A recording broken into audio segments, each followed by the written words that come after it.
পাকা পাতা নিশ্চয়ই। আর আপনারা যে পাতাতে দিচ্ছেন এটা পাকা পাতা না কাঁচা পাতা হবে? সব উল্টো হচ্ছে না? বোঝার দরকার তো। এবার জানা লাগবে কি এই শিবলিঙ্গ। মেয়েরা জানে না, না জেনে শিবের মাথায় জল ঢালছে, লিঙ্গের মাথায় জল ঢালছে। কেন শিবের মতো বর পাবো? এবার মায়েরা আপনারা আমার সঙ্গে একটু জোর গলায় বলবেন, শিবের বউ কটা?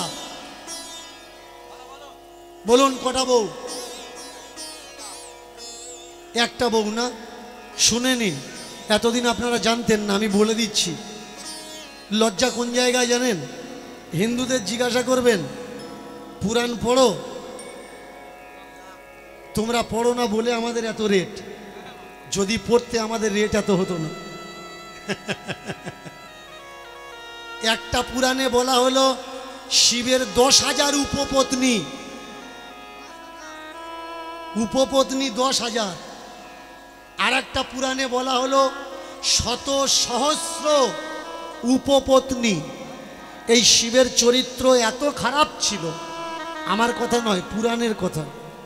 এই শিবের চরিত্র এত খারাপ ছিল, ঋষিরা ব্রহ্মার কাছে নালিশ করেছিল যে আমাদের মা বোনরা ওর জ্বালায় ঘরে থাকতে পারছে না, আমরা তপস্যা করতে বেরিয়ে গেলে ও আমাদের ঘরে ঢোকে, কিছু একটা উপায় বের করো।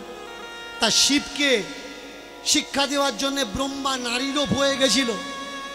বুড়ো মানুষটার এইরকম তাড়া করেছে,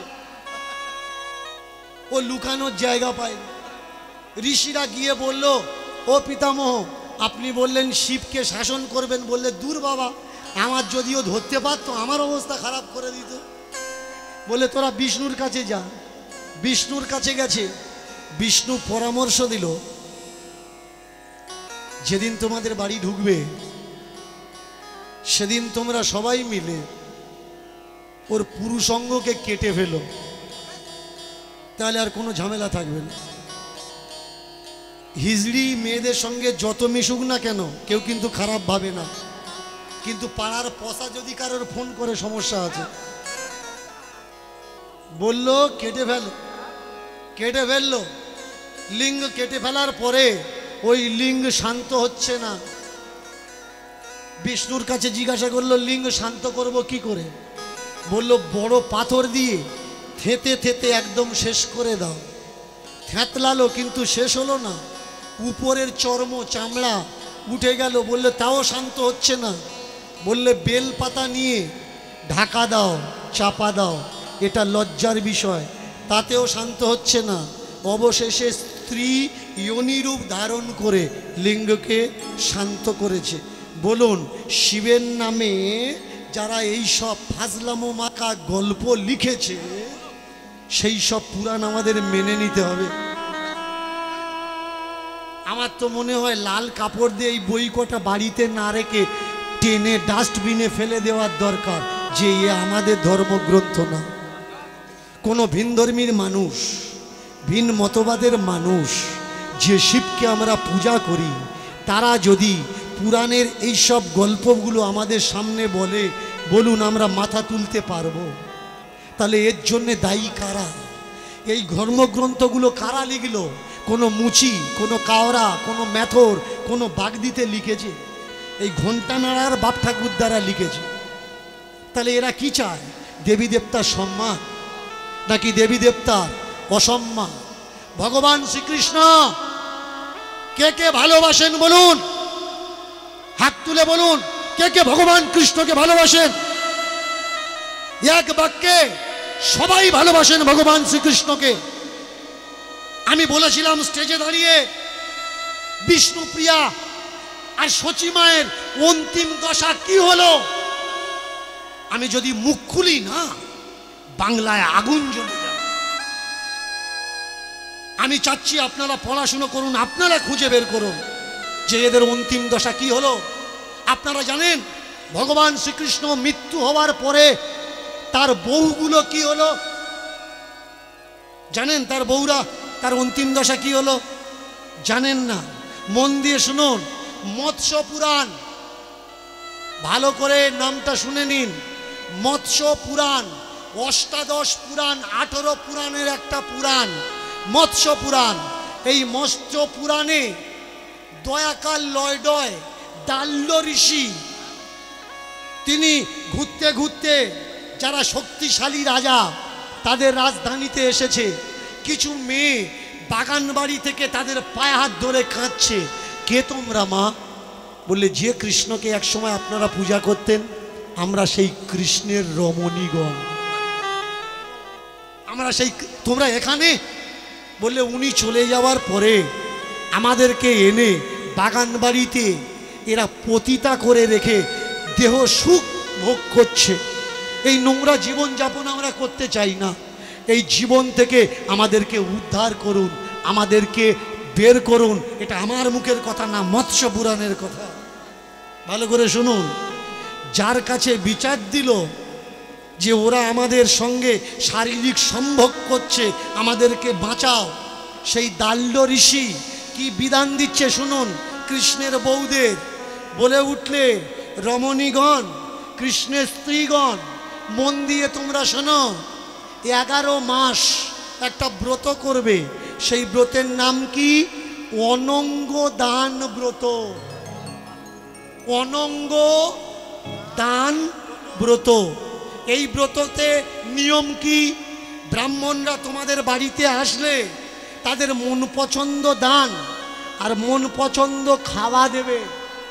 11 মাস পরের থেকে 12 মাস যেদিন সে তোমাদের বাড়িতে আসবে রবিবার রবিবার করে, সেদিন তোমরা দেহ দ্বারা তার সঙ্গে রাত্রি সহবাস করবে আর তাকে শরীর দ্বারা সুখী করবে। তার কামিত্ব জনায় তারা যেমনভাবে তোমাদের কামনা করবে সেইভাবে কাম দিয়ে সুখী করবে। তারপরে মৃত্যুর পরে তোমরা বৈকুণ্ঠ লোকে চলে যাবে। এই সব চিটিং বা জোচ্চোর ব্রাহ্মণদের গলায় কলসি বেঁধে নদী ফেলে দেওয়া উচিত না? বলুন প্রেম সে নিতাই গৌর হরি হরি বল। যে কৃষ্ণকে আমরা পূজা করি, যে কৃষ্ণকে আমরা ভগবান বলে মনে করি, খাতায় কলমে পুরাণে সেই কৃষ্ণ স্ত্রীদের পতিতা যারা বানালো,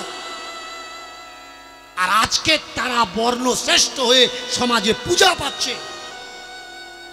আপনি বুঝতে পারছেন যে এদের মতো ক্রিমিনাল পৃথিবীতে নেই।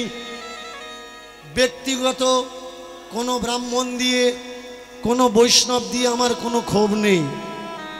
ইন্ডিয়ান কোর্টের ধারা অনুপাতে, কনস্টিটিউশনের freedom right, speech of right, আমি আমার সমাজের মানুষকে অন্ধকার কুসংস্কার থেকে দূর করার যে প্রক্রিয়া, যে ধারা, সেই ধারার আন্ডারে দাঁড়িয়ে আমি কথা বলি।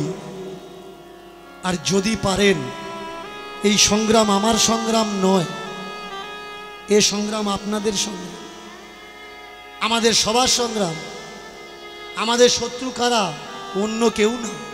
আমাদের শত্রু আমাদের পাড়ার লোকেরা, আমার কাকা, আমার দাদা, আমার ভাইপো, আমার জ্যাঠামশাই, আমার পিসিমশাই, আমার মেসোমশাই। আপনি যখন এই সব কথাগুলো বলবেন, কে প্রতিবাদ করবে? ওরা আপনাকে আগে প্রতিবাদ করবে। শুনে রাখুন মন দিয়ে, আসরে অনেক বড় বড় পণ্ডিত আছেন, কেউ গুলতুনি করবেন না। নেমে যাব, আমার সামনে এসে পাণ্ডিত্য দেখাবেন, কথা দিলাম জিভ শুকিয়ে পেটের ভিতরে যদি না দিতে পেরেছি কীর্তন করব না, কীর্তন ছেড়ে দেবো সারা জীবনের মতো। প্রেম সে নিতাই গৌর হরি হরি বল। আজকে শত্রু কারা? তারা বলছে তাহলে আমার বাপ ঠাকুর দ্বারা করে আসছে, তারা কি ভুল করেছে? বাপ ঠাকুর দ্বারা তো মরে যাওয়া স্বামীর বউকে পোড়াতো, তোমরা পোড়াচ্ছ না কেন? বাপ ঠাকুর দ্বারা তো জুতো পায়ে চলতো না, তোমরা জুতো পায়ে দিয়ে চলছো কেন? বাপ ঠাকুর দ্বারা তো স্যুট প্যান্ট পরে ঘুরতো না, তোমরা স্যুট প্যান্ট পরছো কেন? বাপ ঠাকুর দ্বারা পায়ে হেঁটে 30-35 কিলোমিটার দূরে গিয়ে ঘোড়া নিয়ে বাজার করতো, তোমরা সাইকেলে বাইকে গিয়ে ব্যাগ নিয়ে বাজার করছো কেন? তারা তো অনেক কিছু করতো না। বাপ ঠাকুর দ্বারা মাটির ঘর, খড়ের চালে জীবনযাপন করেছে, তোমরা পাকা বাড়ি করে ছাদ দিচ্ছ কেন? সময়ের সঙ্গে সঙ্গে মানুষকে পরিবর্তন হওয়া বাঞ্ছনীয়, এটা হওয়ার দরকার। আর পরিবর্তন সময়ের সঙ্গে সঙ্গে তুমি যদি পরিবর্তন না হও, সময় কিন্তু তোমাকে পাল্টে দেবে। শীতের সময় চাদর গায়ে দিয়েছি, তার মানে এই নয় গরমের সময় চাদর গায়ে দেবো। তাহলে কি হবে? তোমার চামড়া সিদ্ধ হয়ে মাংস থেকে চামড়া আলাদা হয়ে যাবে। তোমার বললে হবে না গরমের সময় খালি গায়ে ঘুরেছি, শীতের সময় খালি গায়ে ঘুরবো। তাহলে কি হবে? চামড়া আর মাংসের মাঝখানে যে চর্বিটা আছে, ওই চর্বিটা নষ্ট হয়ে যাবে, তুমি মহামারীতে ভুগবে। সময়ের সঙ্গে সঙ্গে তোমাকে পাল্টাতে হবে। একটা নিয়ম চলে এলো, চতুর্দিকে এখন ঝড় হচ্ছে। একজন আর একজনের জিজ্ঞাসা করে, ওদি একাদশী করেছিস? কখন লাগবে বলতো? একাদশী করো তো, জোরে বলো মায়েরা বলো, করো তো, মরবে। তোমরা তো বাঁচতে পৃথিবীতে আসোনি। ওই চিটিংবাজের দলগুলো বাপ ঠাকুরদা বাম্মা ছেড়ে সেখানে বুনো ষাঁড় হয়ে ফুলছে ঘি মাখন খেয়ে, আর তোমাদের শেখাচ্ছে তোমরা ভোগ রুগী হয়ে মাথা ঘুরে মরো। বুঝতে পারছো? ওরা কারা, তোমরা কারা? মন দিয়ে শোনো। যারা বলছে মাছ খেকো লোক মন্দিরে উঠতে পারবে না, মাংস খেকো লোক মন্দিরে উঠতে পারবে না, পেঁয়াজ খেকো লোক মন্দিরে উঠতে পারবে না, আশ্রমে গিয়ে দেখবেন আর জিজ্ঞাসা করবেন, তোমাদের নিতাই গৌরের আশ্রমের ভিতরে, তোমাদের রাধা কৃষ্ণের আশ্রমের ভিতরে গরুর চামড়া দিয়ে তৈরি করা খোলটা কি করছে? তোমরা তো মাছ মাংস খাও না, তা মরা গরুর চামড়া ঠাকুর ঘরের ভেতরে কেন? তোমরা তো মাছ মাংস ছোও না, তাহলে গরুর চামড়া হাত ঘষছ কেন? লজ্জা করে না? ওটা কি নিরামিষ খোল নাকি? আগে বুঝতে হবে ওরা কারা আর তোমরা কারা। ওরা যা বলছে তোমরা তাই শুনছো, একবার বিচার বিবেচনা করে দেখছো না কোনটা ভুল আর কোনটা ঠিক। প্রেম সে অনেকে বলে দীনকৃষ্ণ ঠাকুর সনাতন ধর্ম নষ্ট করার চেষ্টা করছে। না ভাই, দীনকৃষ্ণ ঠাকুর সনাতন ধর্মকে বাঁচানোর চেষ্টা করছে ওই পাকন্ডীদের হাত থেকে। একদিন আমার মহাপ্রভু সামনে এসে দাঁড়িয়েছিলেন ওদের হাত থেকে ধর্মকে বাঁচানোর জন্যে। আজকের সেই মহাপ্রভুর কৃপায়, আপনাদের গুরু আশীর্বাদ, আপনাদের বাবা মার আশীর্বাদে সেই দায়িত্ব ঠাকুরজি আজকের আমার মাথায় দিয়েছেন। যেদিন জগতের সব কীর্তনিয়া একদিকে আর দীনকৃষ্ণ ঠাকুর একদিকে। কেন? যেটা ওরা বুঝতে পারলেনি সেটা দীনকৃষ্ণ ঠাকুর বুঝতে পেরেছে। একটা পুরাণে দেখাতে পারবেন কোথাও লেখা আছে যে ভগবান কাওড়া হয়ে ভক্তের পরীক্ষা নিতে যাচ্ছে, মুচি হয়ে বাগদি হয়ে হাড়ি হয়ে পরীক্ষা নিতে যাচ্ছে। পরীক্ষা কি হয়ে নিতে যাচ্ছে? ব্রাহ্মণ হয়ে পরীক্ষা। শালা কত বড় ফাজলামো কথা! কেন না এরা কি করে এদের বাপ ঠাকুরদাদের বড় করবে সেই প্রক্রিয়া তৈরি করে গেছে। তার নামই হলো ধর্মগ্রন্থ। ওই যারা মঠের বাবাজি না, ওরা আর কেউ নয়, ওদের পদবিটা চেক করে দেখো ওরা কারা। শুধু এপারে গন্ডগোল হচ্ছে বলে ওপারে ঘুরে দাঁড়িয়েছে। কেমন? আগে লালটা মারত, এখন সাদাটা মারছে, কিন্তু গদি ওরা ছাড়েনি। এখানে গদিতে ছিল, ওখানে গিয়েও ওরা সেই গদিতেই আছে। কারা ভাই এরা? প্রশ্ন করো, এরা কারা? এরা বলে মালা নিতে হবে, তুলসীর মালা, না হলে ভগবান খাবে না। তুমি যখন মরে ভগবানের কাছে যাবে, ভগবান জিজ্ঞাসা করবে, আরে তুই কোন পার্টির রে? কেন ভগবান কি মুখ্যমন্ত্রী না প্রধানমন্ত্রী? দল খুলে বসেছে, জিজ্ঞেস করবে তার দলের লোক হলে তবে ভালোবাসবে, আর তার দলের লোক যদি না হয় সে ভালোবাসবে না। সম্প্রদায়ের তিলক হতে হবে। আমাদের পার্টি, আমাদের সম্প্রদায়। মন দিয়ে শুনুন, ভগবানকে পেতে গেলে মালা তিলকের দরকার হয় না, দরকার কি হয়? ভালোবাসা। যখন আপনি আপনার স্বামীকে ভালোবাসেন, মালা তিলক দিয়ে বাসেন না অন্তর দিয়ে? ছেলে মায়ের প্রতি টান মালা তিলকের জন্যে টান না হৃদয় টানের জন্যে টান? বাবা ছেলের প্রতি টান টানের জন্যে টান না মালা তিলক নিয়েছে বলে টান? ভগবান এই জায়গায় দাঁড়িয়ে বলে দিলেন, শোনো ভাই, মালা তিলক বহির্বাস, এ তো শুধু সর্বনাশ। অন্তরেতে প্রেম ভক্তি, সেই তো শুদ্ধ আচার হয়। যার অন্তরেতে হরি থাকে, বাইরে সাজের প্রয়োজন তার নয়। হরি তুমি গলার হার গো, তুমি গলার হার। হরি তুমি গলার হার গো, তুমি গলার হার। হরি তুমি গলার হার গো, তুমি গলার হার।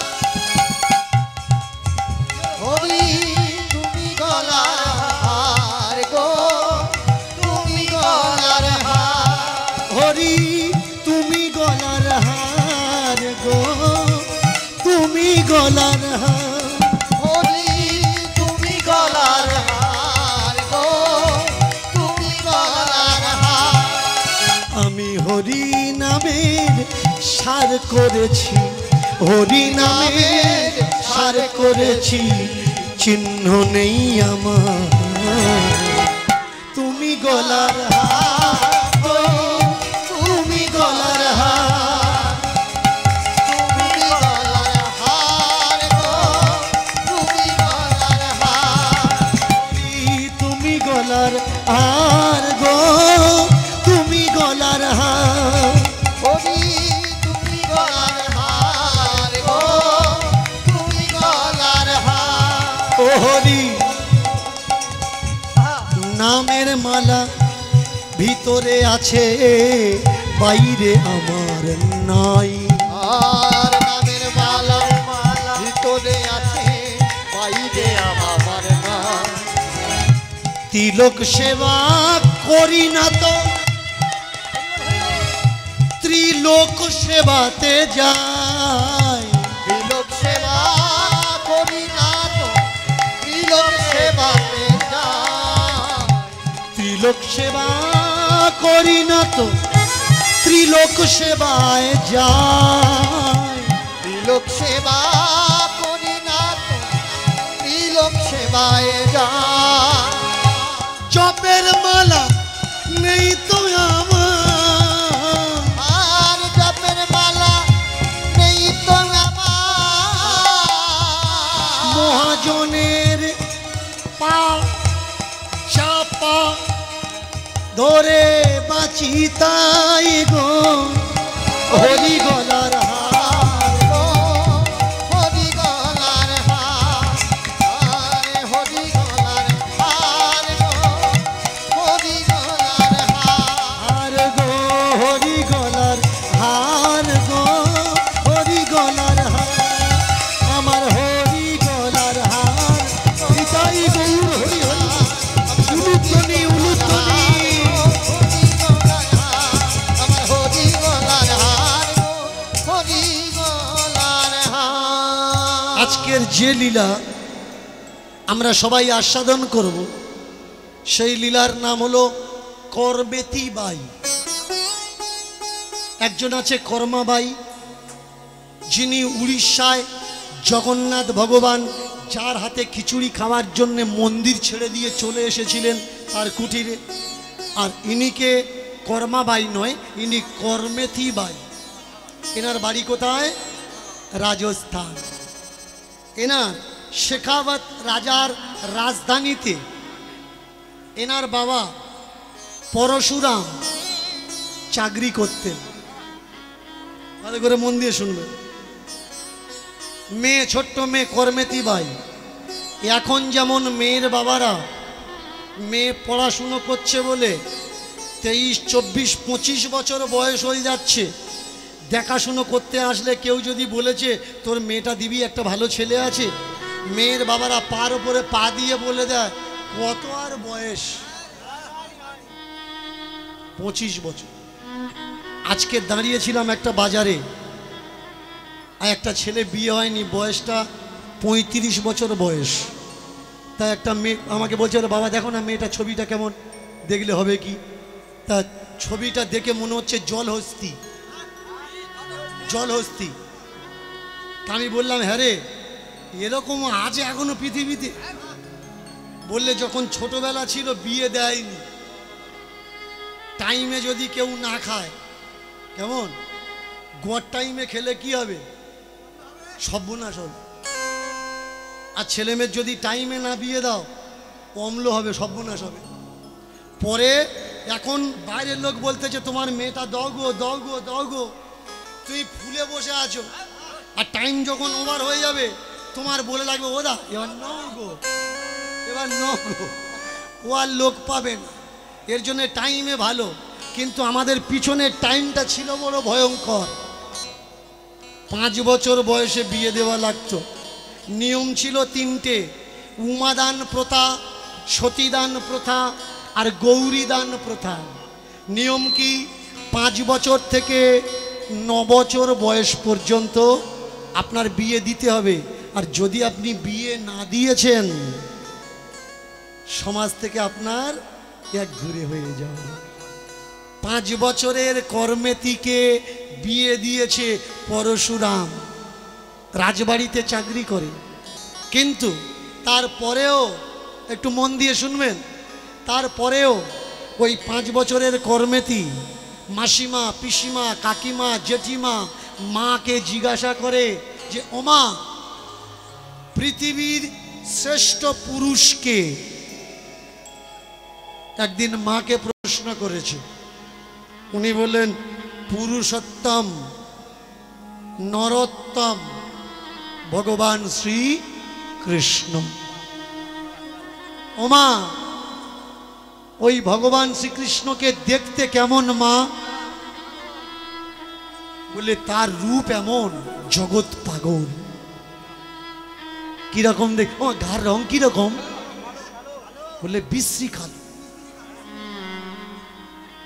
এত কালো যে রাত্রেবেলা কেউ খুঁজে পায় না। কিন্তু দিনের বেলা যদি বাইরে বেরোয় যোজন দূর থেকেও ওকে দেখা যায়, এত কালো। আচ্ছা ওমা শুনেছি নাকি তার চরণ দুখানা খুব সুন্দর, কেমন দেখতে গো মা? মা বললে তার এক সাইড ছোট, এক সাইড বড়। ভালো করে শুনবেন, ভগবান শ্রীকৃষ্ণের একটা পা ছোট ছিল আর একটা পা বড় ছিল। ওমা তাহলে চোখ দুটো নাকি খুব সুন্দর, তার চোখ দুটো কিরকম ছিল? বললে যে সাইডটা ছোট ছিল ওই সাইডের চোখ দুটো ছোট, যে সাইডটা বড় ছিল ওই সাইডের চোখটা বড়। বলে যা, তবে তুমি যে বললে মন্ত্র মোহন ভোলানো রূপ, ও তো একটা পা ছোট একটা চোখ ছোট। বললে হ্যাঁ, যাদের একটা চোখ ছোট হয় তাদেরকে কি বলে জানিস? কি বলে? কানা বলে, কানা। কৃষ্ণের আর এক নাম কি? কানহা। বৃন্দাবনের গোপবধূরা, বৃন্দাবনের বালিকারা, বৃন্দাবনের গোয়ালারা তাকে কানহা বলে ডাকতেন। ওমা কানা মানে অন্ধ তো? বলে না, অন্ধ নয়।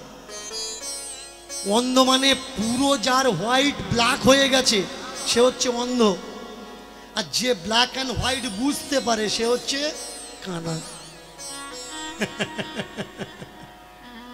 ওমা বুঝলাম না।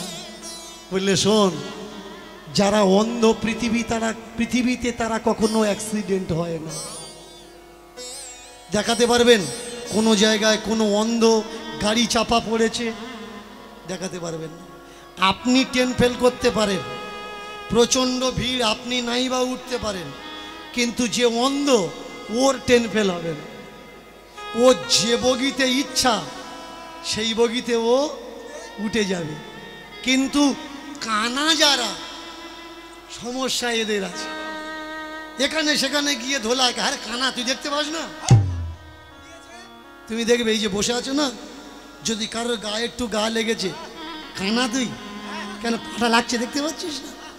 কানা কারা? যারা দেখেও দেখতে পায় না তারা হচ্ছে কানা। ওমা তাহলে আমার কানা কি দেখে দেখতে পায় না? বললে হ্যাঁ। এই যতুতের এত দুঃখ, সে দেখছে তবুও দেখতে পাচ্ছে না। এই জগতের এত কষ্ট, সে দেখছে তবুও সে দেখতে পাচ্ছে না। প্রেম কোত্থেকে হয়? চোখ থেকে যদি প্রেম হয় ওই প্রেমটা নষ্ট হয়ে যাবে।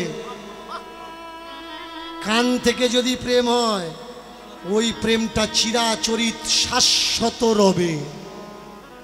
দেখা দেখি প্রেম দুদিনের হয়, রূপ দেখে প্রেম ও চিরস্থায়ী নয়। কিন্তু শুনে শুনে প্রেম হৃদয়ে শোনা হয়ে যায়। তার নামে যে যত নিন্দা মন্দ করুক না কেন, তবু সেই সোনার হৃদয় সদা সর্বদা পবিত্র হয়েই রয়। মায়ের মুখে, মাসির মুখে, পিসির মুখে কানহার কথা শুনে হৃদয়ে জেগে গেল তার প্রেম। আর এই প্রেম জাগার পরে সে মাকে বলতো, মা জীবনে যদি কোনো দিন হয়, এই দু চোখে তাকে দেখবো হায়, দেখবো হায়, দেখবো হায়। জীবনে যদি কোনো দিন হয়, জীবনে যদি কোনো দিন হয়, জীবনে যদি কোনো দিন হয়, আর জীবনে যদি কোনো দিন হয়, এই দু চোখে তাকে দেখবো হায়, এই দু চোখে তাকে দেখবো হায়, এই দু চোখে তাকে দেখবো হায়, এই দু চোখে তাকে দেখবো হায়। মরণের শেষে যেন এদিন আমার আসে, মরণের শেষে যেন এদিন আমার আসে, মরণের শেষে যেন এদিন আমার আসে, মরণের শেষে যেন এদিন আমার আসে, যেন এই মনের বাসনা পূরণ হয় একবার, তারে দেখবো দয়াময়, তারে দেখব দয়াময়, দয়াময়,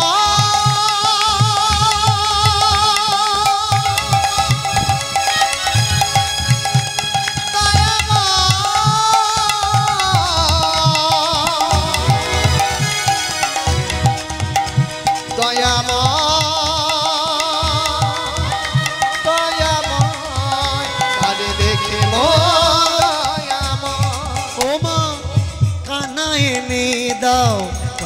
এনে দাও, কানা এনে দাও আমার। ওমা আমাকে কানা এনে দাও। বলে দূর পাগলি, তাকে এনে দেওয়া যায়? তাকে এনে দেওয়া যায়? তার কাছে যেতে হয়, সে আসে না। যার তার কাছে আসে না, আসে না এমন নয়, যার তার কাছে আসে না, যার তার নেই, যে বেতার, যার তার কাছে আসে না, যে তার, যে শুধু তার, সে তার কাছে আসে, বাকি কারোর কাছে আসে না। আগে তার হতে হবে। বললে ওমা তার হতে গেলে কি করা লাগবে? 5 বছরের মেয়েটা 1 বছর 1 বছর করে বেড়ে যাচ্ছে, 6 বছর, 7 বছর, 8 বছর, 9 বছরে পড়েছে। বিয়ের পরে ছোট্ট মেয়ে যখন যুবতী হয়, ওই মেয়েকে শ্বশুরবাড়ির লোকেরা পালকিতে করে নিতে আসে। একে বলা হয় দিরাগমন। দিরাগমন। 9 বছর পরিপূর্ণ হয়েছে, পালকিতে করে শ্বশুরবাড়ির লোকেরা খবর দিয়েছে আমরা 3 দিন পরে আমাদের বৌমা নিতে যাব। বললে বেশ, আপনারা আসুন, নিতে আসুন। ছেলের বাবা সিনা উঁচু, বিয়ে বাড়িতে গেলে বুঝতে পারবেন কে ছেলের বাবা আর কে মেয়ের বাবা। যে মাথা উঁচু করে ঘুরছে হচ্ছে ছেলের বাবা, আর যে খালি গায়ে গামছা কাঁধে ফেলে সবাইকে বলছে দাদা দাদা চা নিয়েছেন, দাদা খেয়েছেন, বসুন দাদা কখন এসছেন, এটা কে? এটা মেয়ের বাবা। মেয়ের বাবা হামেশা মাথা নিচু থাকে। করো জোর করে উত্তর দিলেন, হ্যাঁ হ্যাঁ আসবেন, সময় মতো নিতে আসুন। 1 দিন হয়ে গেছে, আর 2 দিন বাকি। 2 দিনের দিন ছোট্ট ছোট্ট বন্ধু যারা সমবয়স, তাদেরকে তারা জিজ্ঞাসা করছে, আরে করমেতি, তুই যে শ্বশুর বাড়ি যাবি, ব্যাগ গুছিয়েছিস, বাক্স গুছিয়েছিস? আমাদেরও একদিন সবার শ্বশুর বাড়ি যেতে হয়। তবে করমেতিকে 3 দিন টাইম ছিল, 3 দিন টাইম আগে থেকে জানিয়ে দিয়েছিল। আমাদের কিন্তু কোনো টাইম দেওয়া নেই।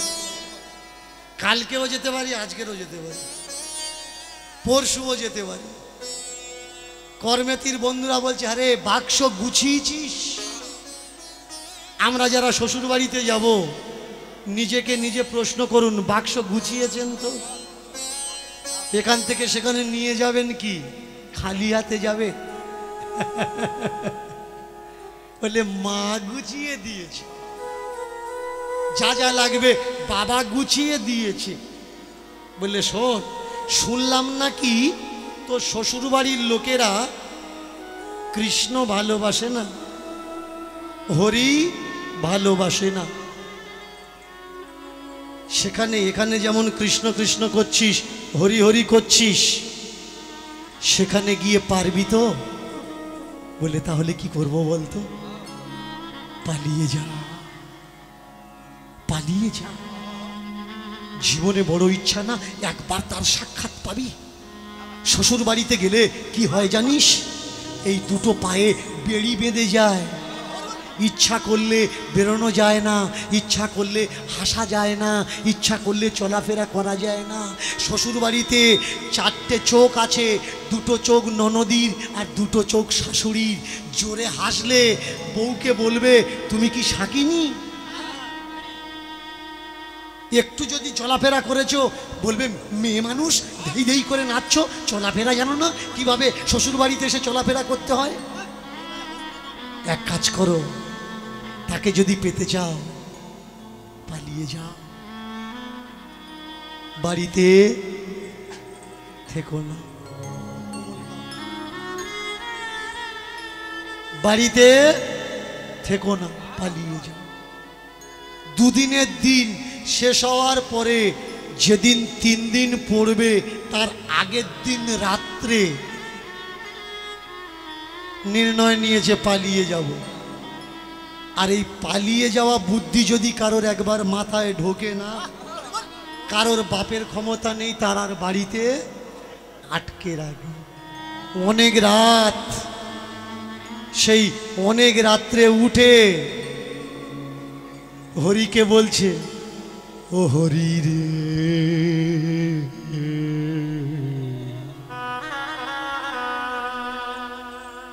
তোর লাগি সব ছেড়ে দিলাম। ও হরি রে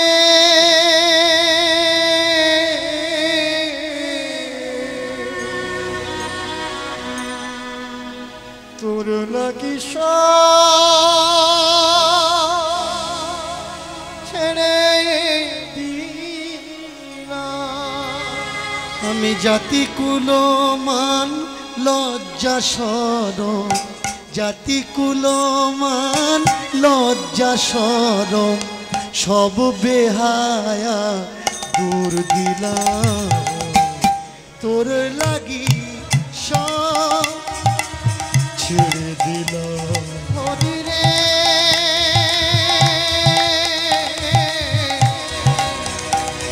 আমি তোর লাগি সব ছেড়ে দিলাম।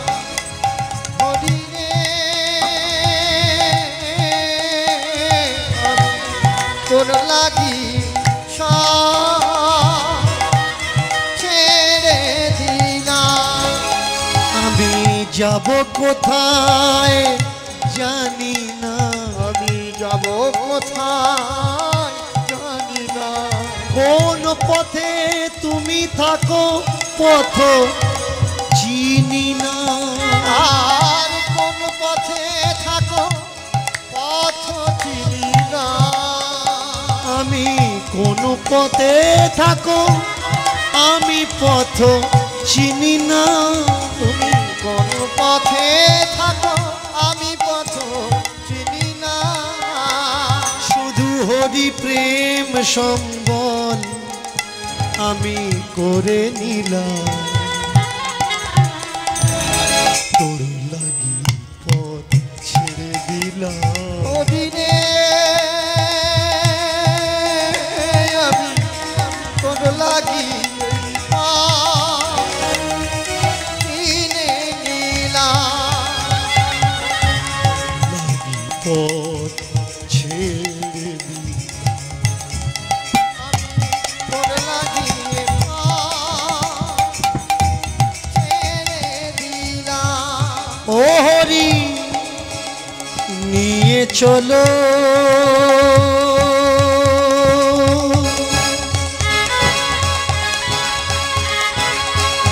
নিয়ে চলো নিয়ে চলো। আমি তোমার ভরসায় পথে নেমে গেলাম। তোর লাগি ছেড়ে দিলাম। মায়েরা উলুধ্বনি।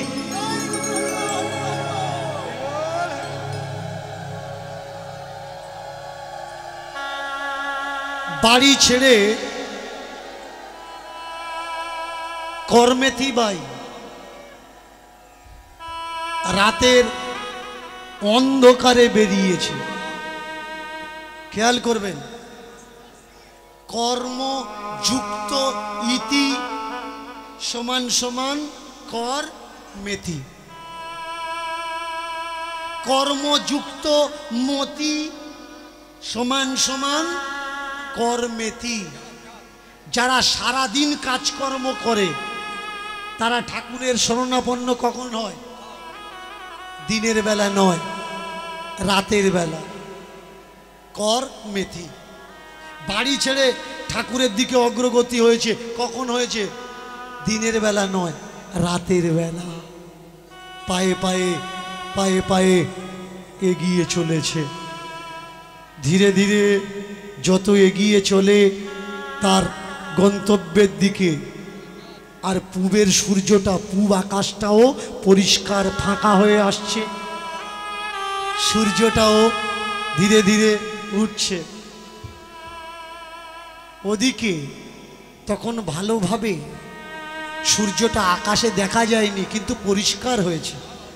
বাবা জানে আজকের মেয়েটা তো চলে যাবে, পুরো 9টা বছর আমার কাছে আছে। মাকে, স্ত্রীকে ডেকে বলছে, এই দেখো শুনছো, আজকে তো মেয়েটা চলে যাবে, একবার ডাকো না। মেয়েটাকে দেখি ভালো করে। মেয়ের বাবা যে হয় তাকে জিজ্ঞাসা করুন, যেদিন বিয়ের পালকি আসে আর পালকিতে মেয়ের বাবা তাকে মেয়েকে ধরে তুলে দেয়, সেদিন মেয়ের বাবার আনন্দ হয় নাকি বুকের হাড় ছেড়ে যায়? যে মেয়ের বাবা মেয়েকে বিদায় দিয়েছে সে জানে। মেয়ের মা চিৎকার করে কাঁদে, কিন্তু পুরুষ মানুষরা কাঁদতে পারে না, শক্ত ধরে রাখে নিজেকে। প্যান্ডেলওয়ালাকে বলে, ভাই তোর জিনিসপত্র দেখে নে, গুছিয়ে নে। সবাই ডাকে, ও কাকা, ও দাদা, এদিকে এসো না, মেয়ের বিদায় করতে হবে। আরে আসছে আসছে, এই জিনিসপত্রগুলো গুছিয়ে দিই, কারণ ও জানে ওই জায়গায় সামনে গেলে আমি থাকতে পারবো না। এ কাজের ও কাজের সে কাজের বাহানা দেয়। কত কঠোর নিয়ম দেখেছেন? বিয়ের সময় একটা নিয়ম আছে, এটা আমি মনে করি কুসংস্কার, এটার কোনো প্রয়োজন নেই। মেয়ে কিছু চাল ডাল নিয়ে বাপ মায়ের ঝুলিতে তুলে দেয়, দিয়ে তাকে বলে, যাটুকু খেয়েছিলাম তোমার শোধ করে দিলাম। বলো তো মায়েরা, বাবা মায়ের লালন পালন করা ঋণ এক মুঠো চাল ডাল দিয়ে কি শোধ করা যায়? জন্ম জন্মান্তর যদি তাদের পায়ের ধুল হয়ে থাকা যায়, পিতামাতার ঋণ শোধ হয় না। এসব ঋণ কারা বানালো? ঋণ শোধ করার চাল ডাল দিয়ে বলা লাগবে, আমি তোমার ঋণ শোধ করে দিলাম।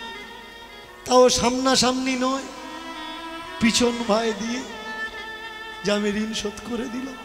এটা করবেন না ভাই। যে বাবা যে মা, তার হৃদয়টা কি হয় কখনো বুঝেছ? যখন তার পালন করা, তার জন্ম দেওয়া মেয়েটা বলে যে তোমার ঋণ শোধ করে দিলাম।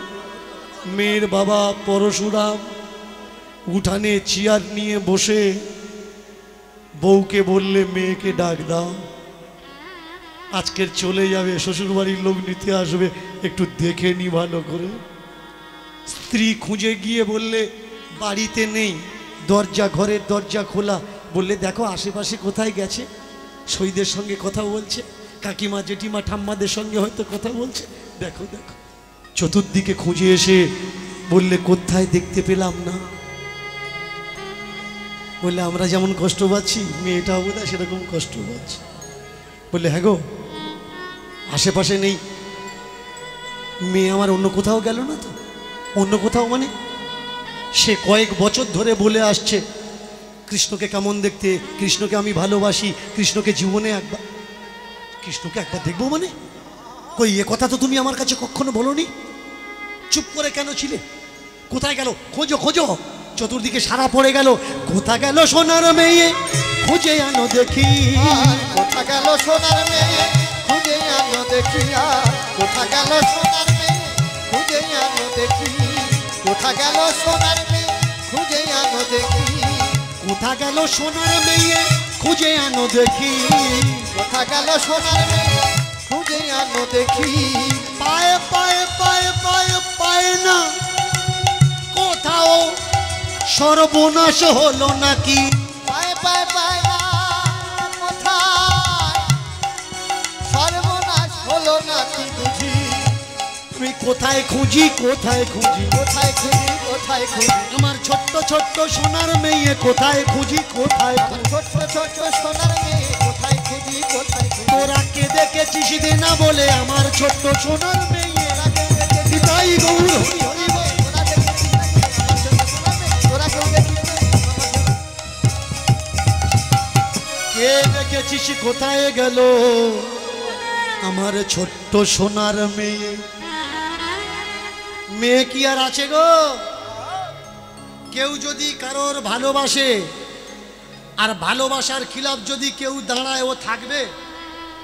ও ঘর ছাড়বে।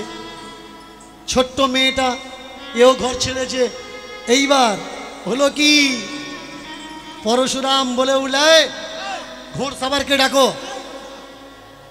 প্রহরীদের ডাকো, যারা দ্বাররক্ষী ওদের ডাকো।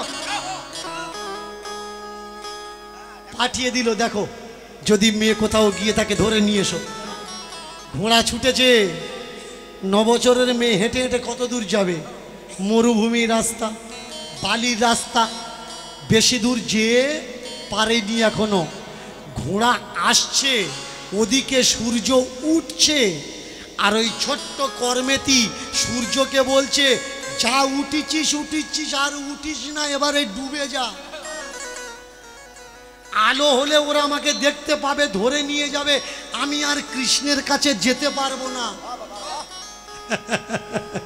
কিন্তু তাই কখনো হয়? প্রকৃতি তো প্রকৃতি।